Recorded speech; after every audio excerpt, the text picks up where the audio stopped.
Today is episode 66 with Dr. B. Welcome to the Living Beyond ADHD podcast. If you're looking for a fresh perspective and actionable steps on hot topics from focus to follow through to self-management and more, you are in the right place. Welcome your host, innovative educator, coach, and psychotherapist, Dr. B. Hey, DDers. I'm so glad that you could join me for today's podcast about ADHD coaching and therapy, the differences and the similarities. Before I talk about the similarities and the differences, I'd like to take you on a journey. ADHD that's diagnosed in adulthood doesn't travel alone. Rather, it often comes with companion challenges such as depression, anxiety, addictions, trauma, and even illness. Sometimes these companion challenges are there as a result of this later in life diagnosis, and sometimes not. Think about it.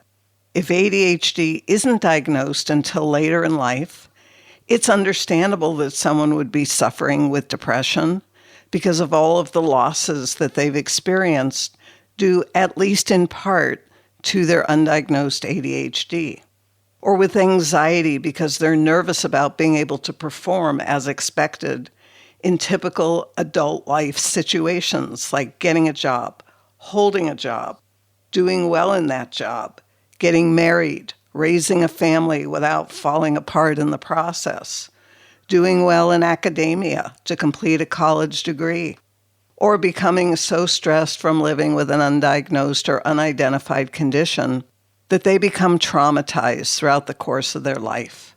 If this is how it's gone for you, and you've ended up feeling hopeless or helpless or carrying around a ton of shame about how your life has been unfolding up to now, especially when you know that you're a bright person and you feel that you're capable of so much more than you've been able to manifest thus far, I get it. I really do, I get it. And there's something else I want to touch on here because it's important for you guys to know. Years ago, I recorded a video and I wrote an ebook about the elephant in the room. It's that elephant that I want to touch on here for a moment. Based on my ongoing research, I found there's no academic requirement in any state in the USA to learn about adult ADHD or executive functions, and that there's no requirement to have this training and knowledge in order to sit for licensure and become a licensed mental health professional. So what does this mean? To me, it means that if I go see a mental health professional and they lack the training to recognize that I'm an adult with ADHD and executive function challenges, I am in trouble. I can tell them all about my experiences and symptoms, and those symptoms will most likely get attributed to something else, like depression or anxiety, because my adult ADHD and specifically my underdeveloped executive function skills are invisible to them. Have you had a similar experience? Does this mean that no mental health professional has this training? Absolutely not. Many have sought separate, specialized training in adult ADHD so they can recognize, diagnose, and treat adults with ADHD, along with the companion conditions that exist. That's what I did over 30 years ago as a therapist, and then specialty training in ADHD coaching after that. How do you know who does or doesn't have this specialized training? Well, you have to ask a lot of questions, like those that I included in the ebook that goes with the elephant video. I've included the link in the show notes if you're interested in getting a copy of this information, including the questions. Over the years, I've known mental health professionals who felt that they could treat anything. Seriously? How could they work effectively with a marital couple that was having challenges due to adult ADHD or underdeveloped executive function skills if they don't understand what potential impact this has on someone's marriage? Or work with an adult who's having challenges at work due to ADHD or executive functioning, yet confuse that with them being depressed and not performing for that reason? or work with an adult in college who isn't getting the work done or getting to classes as they need to, and attribute it that they just aren't motivated enough. Because if they were, they would step up and take responsibility. Again, seriously? In my first semester in college, I had a professor who called me into his office to tell me that I just wasn't trying hard enough in his history course, and that if I put in more time and effort, I would do much better. At that time, I was spending most of my time on his course material and only clearing a D in the course. I thought, how dare he say that when he knew nothing about how hard I was working to pass his course. And I remember some of the challenges were things like the font size and the type for the course textbook, the glossy white paper that contrasted with the small, difficult-to-read font, and the burlap-like texture of the cover on the textbook. All of those sensory experiences came together to make it very difficult for me to read the book, and it didn't help that his lectures weren't engaging or stimulating for me. I could just as easily cite work environments that weren't conducive to being able to focus well enough to get the job done due to the layout of the space and the tons of distractions that would come into my visual field, or the sensitivity to the sounds of students' restlessness during test-taking time that prompted me to request permission to sit outside in the hallway on the floor to put a physical wall between myself and the other students and that free-floating anxiety that was in the classroom so that I could focus on what I knew and perform at that level. And even though I haven't raised a family, I've worked with many adults who are raising kids, and without the executive function skills necessary, the task is more stressful than it needs to be. You might not remember to follow through on the consequences that you set with your kids because of an underdeveloped working memory, or have the skills to create efficient schedules, routines, structures, focus, and follow through on what's most important when it's most important. That means that a lot of things can go sideways in the parenting experience. And what you want more than anything is to be a good parent to your kids. If any of this is part of your story, I do understand your frustration. I do. ADHD therapy is definitely important when there's psychological issues that need to be healed. And if the mental health professional has the proper training, it can be a lifesaver. So please seek the therapy that you need if that's your situation, and be sure to ask lots of questions to know that the person you intend to work with has a training to truly help you. And if you're in therapy working on healing the issues of your ADHD, depression, anxiety, or whatever else, but you still aren't making the progress in critical areas of your life that you need to, such as paying your bills on time, or making sure that you stay on task and follow through for yourself and your kids if you're a parent, ADHD coaching can be a wonderful complement to your therapy. If you're like many adults with ADHD and underdeveloped executive function life skills, you may never have heard of ADHD coaching. Many adults I speak with are just now discovering this type of coaching and had never known about it before. None of the professionals they've worked with even mentioned it, and yet ADHD coaching has been around for over 20 years. You may have thought that after seeing someone for a diagnosis, if that's what you did, and then perhaps saw a doctor for medication, if that's what you decided to do, then maybe worked with a therapist to move beyond all the issues that your ADHD and companion issues caused in your life, that your life would be so much better. And when it wasn't, you might have blamed yourself and thought that you must not be doing the work that everyone's told you that you need to do because you aren't getting the results. That couldn't be farther from the truth. Psychological treatments, sometimes called psychotherapy or talk therapy, involve talking about your thoughts to better understand your own thinking and behavior, as well as understand and resolve your problems.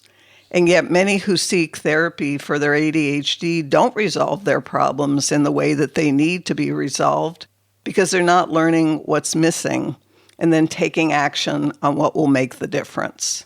This is where ADHD coaching comes in. It's a collaborative, supportive, goal-oriented process in which the coach and the client work together to identify the client's goals and then develop the self-awareness, systems, skills, and strategies necessary for the client to achieve those goals and fulfill their potential, all the while developing whatever is underdeveloped in terms of executive function life skills. We often hear the phrase treatment for ADHD in adults, which typically translates to medication and therapy. These are considered treatments. Coaching is not a treatment for ADHD. However, it's definitely a methodology that complements therapy, and just like sports coaching helps aspiring athletes to up their game and achieve better results, so it is with an ADHD coach and the adult skills you need to be proficient to live a less stressful and more fulfilling life. I've been asked many times, what is the difference between coaching and therapy? I'd like to start with the similarities and then move to the differences. A therapist and a coach both establish a helping relationship with the client with a general goal of helping their client to grow and to live a better life. A client goes to a therapist with goals they want to achieve, whether emotional, cognitive, or behavioral goals, and painful issues that they want to heal and resolve. A client goes to a coach with goals that they want to achieve or lifestyle changes that they want to make, and performance-related issues. Specifically with ADHD coaching, the focus would be on the development of necessary skills while also engaging the strengths of the client to support their growth. In both cases, the working relationship needs to be supportive and respectful of the client's needs, as well as free from judgment, manipulation, or abuse. Both therapist and coach are there to meet the needs of the client, not their own needs. Confidentiality and trust are part of both coaching and the therapeutic relationships. Both therapists and coach get to know their clients over time. However, some therapists and some coaches want to get to know as much as they can about their clients up front before their work together commences and have a methodology to accomplish that initial goal. Whether working with a therapist, a coach, or both, the client needs to be open to change and willing to make changes in line with his or her stated goals. The inability to be open and engage could be interpreted by the therapist as resistance in the psychotherapeutic process, whereas the coach might interpret it as an absence of the skills necessary to engage and look for missing pre-skills or pre-steps that need to be developed before the client's ready to engage in the work that they came for. Both coaching and therapy work with beliefs and feelings to some degree, but they work at very different levels of processing. It's typical for a therapist to help a client work through very painful feelings, underlying core issues, and negative or self-defeating beliefs and behaviors.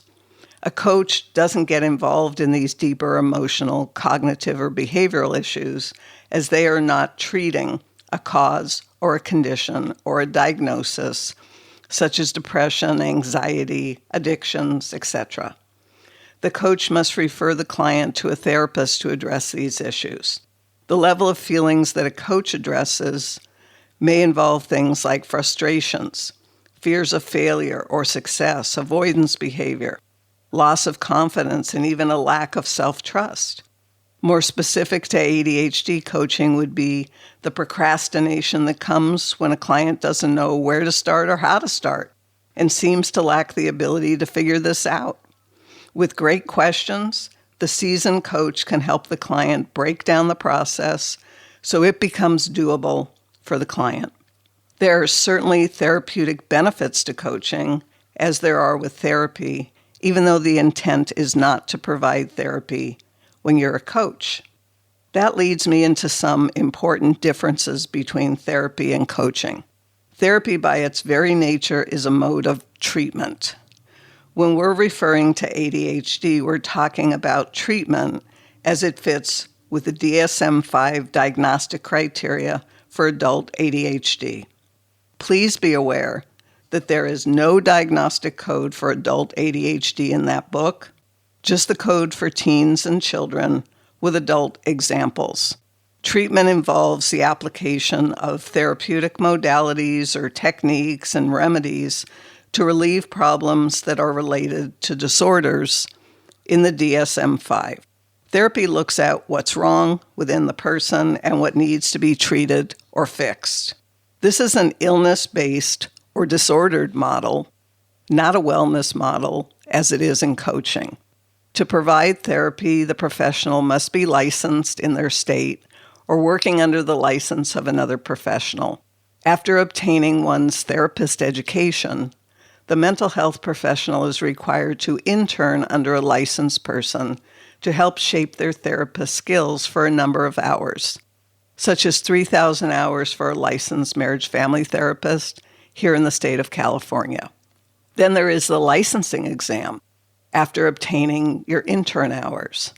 It's a very stringent process, even though, as I mentioned in the beginning, there's no requirement for academic or licensure working knowledge of adult ADHD or executive function. It often feels like the therapist profession is focused on what's wrong with the person, not what's right, and worse, views the person as someone in need of fixing. Even though we refer to the field as the mental health field, there doesn't seem to be much health in the field. Rather, it seems to function more like a mental illness, not a mental wellness field. Coaching is based more on a wellness model and intends to improve daily functioning and well-being for individuals who don't have significant psychological impairments. That places coaching more in the realm of an educational process as opposed to a treatment process. Think of a sports coach. They assess the qualities of their players and they help them to up their game and get to the top, if that's their goal. There are specialized ADHD coaching programs now that are accredited through the bigger coaching organizations, and more specific requirements to be a certified coach have emerged, which is a good thing. Previously, anyone could call himself or herself a coach, even without the specialized training. Coaching is more flexible than therapy in some ways. Much of the work may be done over the phone or on live stream video, since the emotional component of therapy that typically requires in-person meetings is not an issue with coaching. A coach in California could work with a client in New York and never meet in person, yet the coaching can be very effective.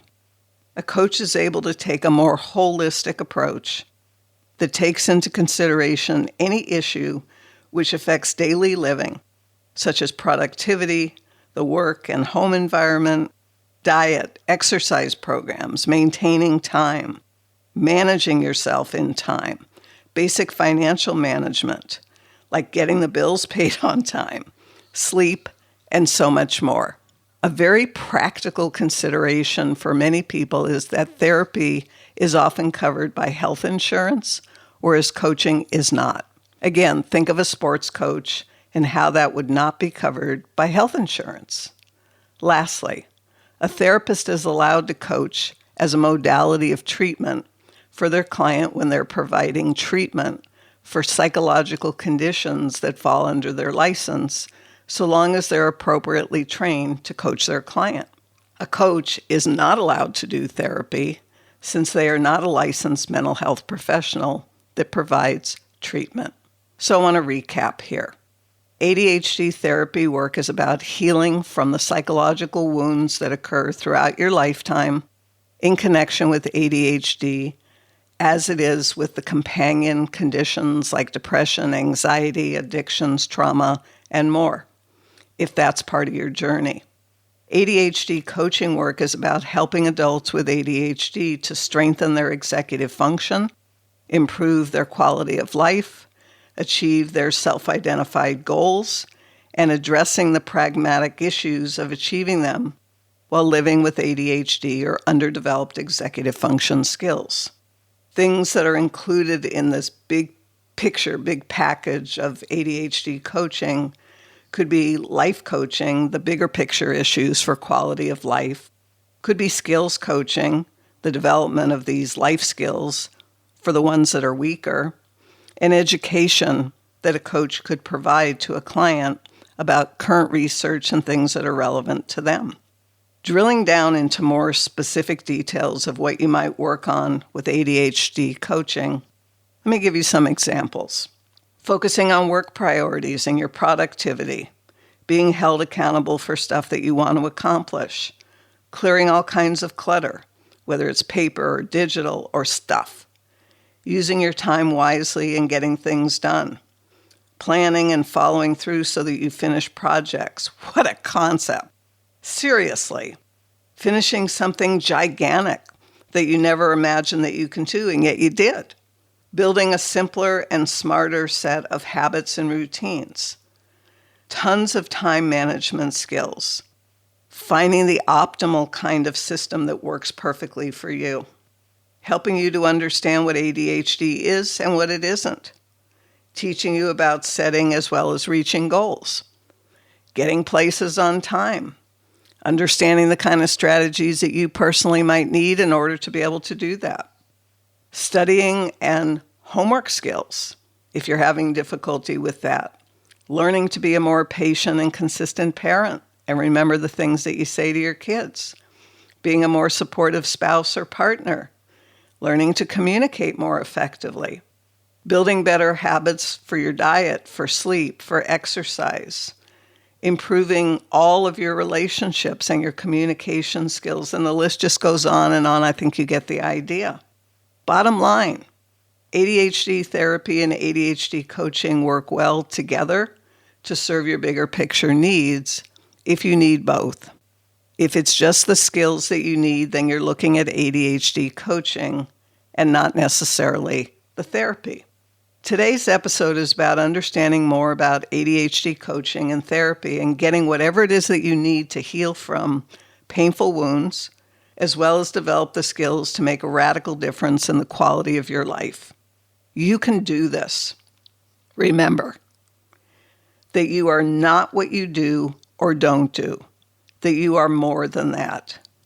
You are not any of the stories that you make up about yourself. You're not defective or less than as a person, as a human being, because of being organized or being disorganized.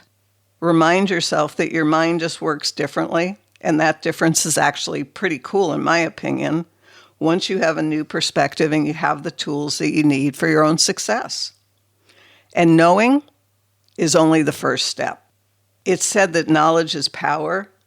And yeah, it is so long as you take action on that knowledge. Otherwise, you could end up walking around knowing everything that you need to do and doing nothing. So take action and either get the results you were seeking or get a lesson. That allows you to fine-tune your actions for the next time and go at it again. And then you get more results and either the outcome that you were seeking or another lesson, and again and again. We're all a work in progress, so please don't let yourself off the hook here by taking action once, not getting the results you hope for, and stopping there. Seriously? Did you learn to walk the first time you stood up? I know I didn't. So keep going. You're learning to do new things, and learning takes practice, not just doing them like you've known how to do them your entire life. It's almost time for stories and steps, but first let's celebrate a few wins. Perhaps you've stayed accountable and achieved a 30-day goal. Awesome! Or maybe you've decided to go back to school and complete your degree in your mid-40s or 50s. Fantastic! Or maybe you made a difficult decision that you've been postponing for months. Congratulations. Or you just woke up today and celebrated that you're you.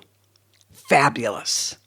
Celebrating a win today, even if it's been a really tough day, lets you acknowledge that at least something is good about today, and that's important, even in the worst of times. You are a precious child of the universe and are called a human being, not a human doing, for good reason. You don't have to earn your value by what you do. You were born with it. Your value comes from who you are, not what you do. Got it? I hope so, because you're going to continue to hear me say this over and over again because I feel it's so important to your self-esteem and your quality of life. So let's transition now to understanding more about ADHD therapy and ADHD coaching with relevant stories, action steps, and of course, a favorite quote of mine. This podcast is sponsored by Pure Potential with Dr. B. You can head over to drbarbaracohen.com and find the podcast transcript. Grade-free content, plus information on programs and services, including the groundbreaking Adventures in Achievement online coaching program and one-to-one services with Dr. B. That's drbarbaracohen.com. Today's 3 stories are focused on later in life diagnosis of adult ADHD and what to do next. Adults learning essential executive function skills later in life, and embracing structure and cycles in all areas of your life. Now back to being an adult with ADHD in today's world. I'm going to share 3 stories with you today, as well as talk about your responsibility in this. That's right, responsibility, or your ability to respond. In this case, to create the life for yourself that you've been trying to have. And I hope that at least one of these stories is going to resonate with you and be of benefit. So let's shift gears to our first story. Later in life diagnosis of ADHD and what to do next. Molly was diagnosed in her 40s when her daughter went off to college and started to have very similar challenges as Molly had when she was in college. Her daughter contacted the Special Student Services and requested an assessment and was directed to the proper resources for that. As a result of her daughter's assessment, Molly felt motivated to get her own assessment and see if ADHD could possibly be what had made her life so difficult for all these years. Both Molly and her daughter Laura received a diagnosis of ADHD combined type. This means that they were both inattentive and hyperactive impulsive. Important to note here that hyperactivity or impulsivity looks very different in females and older adults than it does in kids. It was Molly and Laura's minds that were hyperactive, never quiet, not so much their bodies. At Laura's college, they had special services to help her with her academic life, which included planning her study time, following through on assignments, and focus strategies while she attended classes. But what about Molly? She wasn't in a structured place where all of this was available to her, and she hadn't been given much structure or direction from the professional who assessed and diagnosed her of where she could find the similar kind of support that Laura was going to get. She was overwhelmed and confused. Molly remembered when she was in a more structured system such as college, she functioned much, much better. She looked around to see what kinds of systems were available to someone her age, and she found some support groups for adults with ADHD, so she decided to start with that. At least she could meet other adults living with ADHD and find out what they were doing to function better. Some background facts. Receiving a diagnosis of adult ADHD later in life can be a mixed experience. Some adults feel overwhelmed by the information or angry that it wasn't diagnosed earlier in their life, or resistant to the diagnosis as even being accurate, perhaps because they had a belief that ADHD is a kid's condition and doesn't continue in adulthood. That couldn't be farther from the truth. What might have made things easier for Molly when she received her diagnosis would have been to receive a document entitled, "What Next?" This would have outlined her options such as therapy, medication, coaching, nutritional counseling, organizers, and more. It also could have included information indicating the differences in manifestation of ADHD symptoms in males and females, so she could have more easily accepted that as a female, her symptoms were classic. However, there's more press on presenting symptoms of males than females.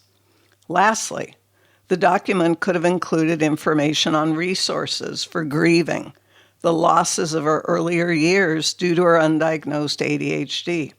This might have allowed Molly to move forward more easily and with less pain, shame, or regret. If you relate to Molly's story, your action steps are: focus on learning more about what the presenting symptoms of ADHD are in females, not males, and how these can be confused with other companion conditions and covered up by intelligence and socialization factors that are specific to females. Be sure to focus on whether or not there are emotional issues that you need to heal or skills that you need to build so that you can function more effectively in your life. Follow through on asking for recommendations and referrals or a written out pathway from your diagnostician. Have them outline the next steps for you and where you go to inquire about these resources to help you, both ADHD coaching and therapy if you need that, depending on what you need. Self-management. Resist the impulse to get down on yourself and tell yourself that you should have known sooner, because if you could have, you would have. It might be a bit of an up and down emotional ride in the beginning, and developing some emotional self-regulation skills is definitely in order to ease your distress, which is part of ADHD coaching. Transitioning to our second story. Adults learning essential executive function skills later in life. Reggie didn't believe for a moment that he could learn everything that he needed to learn as an adult and raise the quality of his life to where he could feel proud of himself. He suffered from tremendous shame and figured it was just too late for him since he was already in his 50s. And there was the challenge of finding a place where adults like him studied these essential executive function skills and didn't feel more embarrassed about their shortcomings.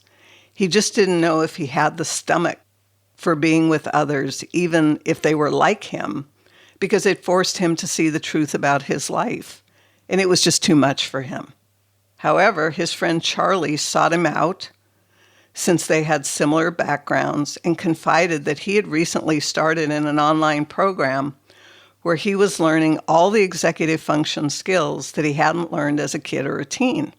He told Reggie that it felt awkward in the beginning and he didn't feel right talking about what he didn't know how to do. And what was worse, he didn't feel comfortable sharing what his strengths and his talents were either. He came to realize that he was hiding pretty much everything about himself due to shame.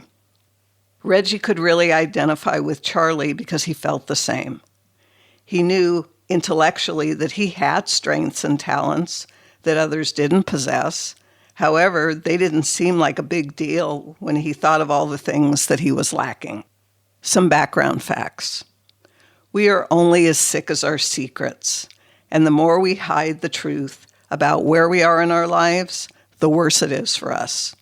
We need to find a safe space to be real and to share our truth. Having a safe community of like-minded people to lean into can be exactly what you need to begin to open up and flourish. Sometimes it's easier for a person to open up in a safe group environment than it is in a one-on-one situation, but everybody's different. Remember that ADHD coaching is a wellness and strength-based model where you aren't viewed as broken or in need of fixing. Rather, your strengths and talents are highlighted and used to leverage your growth and development in your weaker areas. As Jim Rohn said so eloquently, for things to change, you've got to change. As to what those changes need to be, it's different for each of us. You might have escaped the psychological wounds and just need the skill development to build up your self-esteem and your sense of self by identifying your strengths. Remember, competence leads to confidence.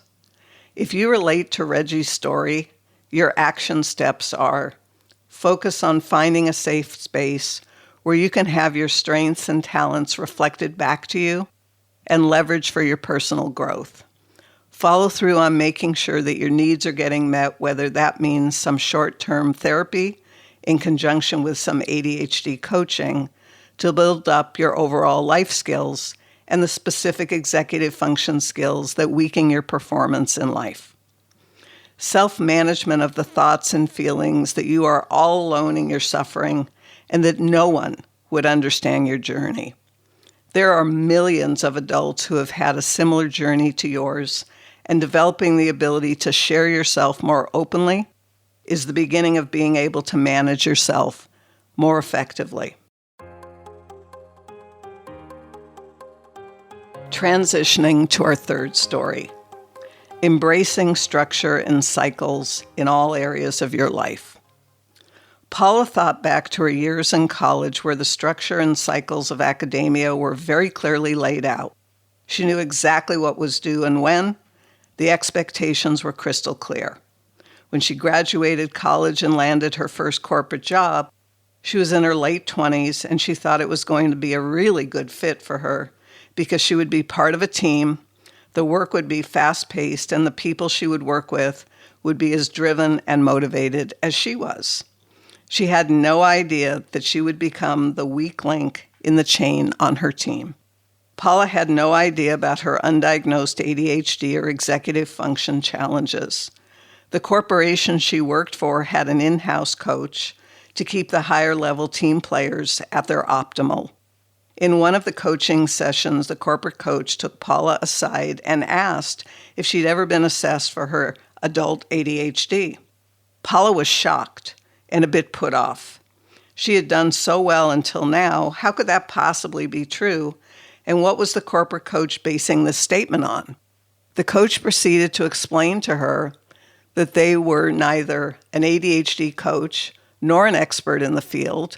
However, one of his siblings had adult ADHD and executive function challenges, and they had been severely impacted by this until they got specialized ADHD coaching. Paula was all ears, since she was now in her early 30s and was already tired of her corporate position because it was just too hard to keep up with the rest of the team. She couldn't even imagine working this way for another year, let alone a few months, and she felt awful. So she asked the corporate coach for direction on how to find someone for ADHD coaching. Some background facts. We are the meaning makers of our lives. We spin the stories and give reasons for why things are happening the best we can, especially when we don't know the whole story. Are you like so many others in the workforce where you've already decided that you aren't cut out for the work that you felt would be perfect for you? And have you kind of given up on your dreams of success in your chosen field? The power of coaching, and specifically ADHD coaching, is to help you see yourself in your life and see where your strategies and your ways of approaching tasks and projects and life in general is misguided. It's not personal. It's your systems and strategies that are off. It's so important that the meaning that we give things empowers us to get into action rather than straps us down into a frozen state. Believing that your career of choice is over before you've even started it is definitely not empowering. It's a self-defeating belief. If you relate to Paula's story, your action steps are to focus on being proactive in your life and asking better questions like, how will this get done? Rather than assuming that it can't. Focus on the options of how it can. Following through on making decisions by yourself or with the help of others that you trust that are well thought out, rather than impulsive or reactive to a situation that you feel is hopeless. Self-management of your thoughts and feelings about what is possible for you. Be sure to keep yourself away from predicting your future based on your past. That's not empowering and just puts you into a repetitive cycle of negativity. Hang out with people who believe in you, support you. Help yourself to regulate your feelings by tapping into the strength or the certainty of others when you feel uncertain or confused.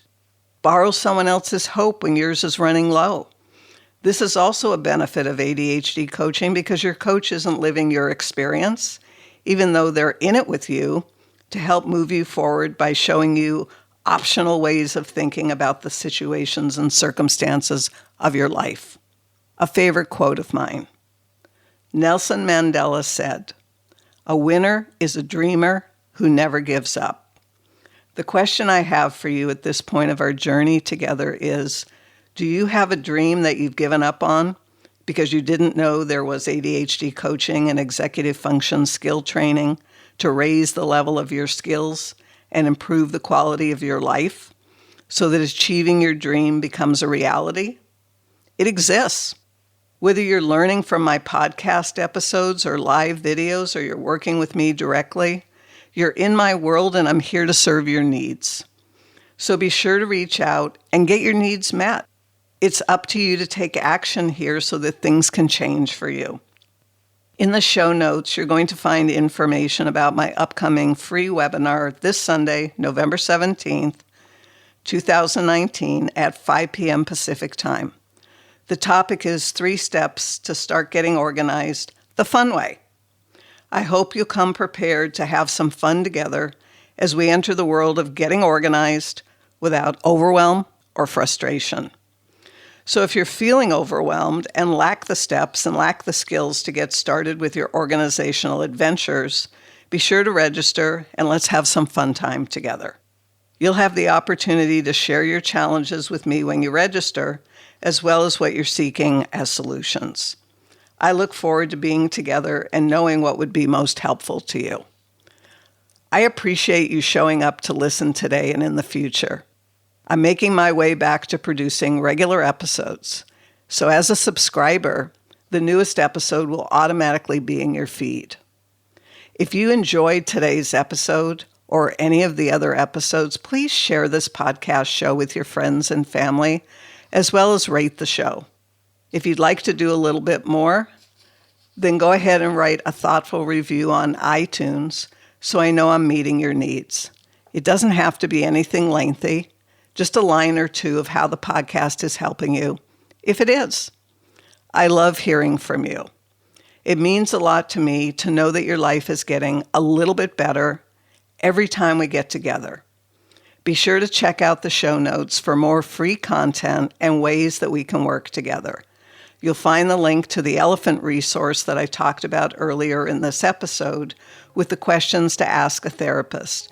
You'll also find a link to the registration page for the upcoming free webinar this Sunday and a new free resource to help you live a clutter-free life. I have solutions to the challenges that you're experiencing because I live those challenges too. I made my way out, and I would like to help you do the same. I hope to see you this Sunday, November 17th at 5 p.m. Pacific time, and read ahead of time what your challenges are and what you need. That is, if that's of interest to you. Thanks for listening. Until the next time, bye for now. Thanks for your undivided attention. If you're eager to make positive changes in your life, head over to drbarbaracohen.com to see how Dr. B can help you today. Whether you love making changes with community support in a group environment or prefer one-to-one coaching or psychotherapy, you'll find all the information you need to get started at drbarbaracohen.com.